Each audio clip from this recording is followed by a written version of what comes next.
Anche tu hai problemi a far sopravvivere la tua stella di Natale e ogni anno si secca? Ciao, io sono Letizia, creativa del canale Vivi con Letizia dove puoi trovare tantissimi progetti di riciclo creativo, fai da te e trucchetti per casa. Io purtroppo ho un grosso problema, non riesco mai a far sopravvivere la mia stella di Natale perché ogni anno la faccio seccare. Quest'anno ho deciso di ovviare al problema creandone una con le mie mani usando filo di cotone e molle. Tutto completamente fai da te. Se ti piacciono tutorial come questo, ti consiglio di iscriverti adesso al mio canale cliccando su iscriviti e sulla campanella per non perderti nessuno dei prossimi video. Se invece questo video non ti piace, lasciami pure la tua critica costruttiva nei commenti. Ora passiamo al tutorial. Continua a guardare.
Se ti piacciono tutorial come questo, ti ricordo che puoi iscriverti adesso al mio canale cliccando su iscriviti e sulla campanella per non perderti nessuno dei prossimi video.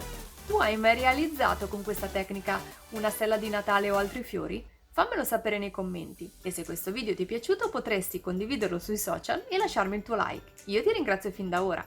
Noi ci vediamo alla prossima. Ciao!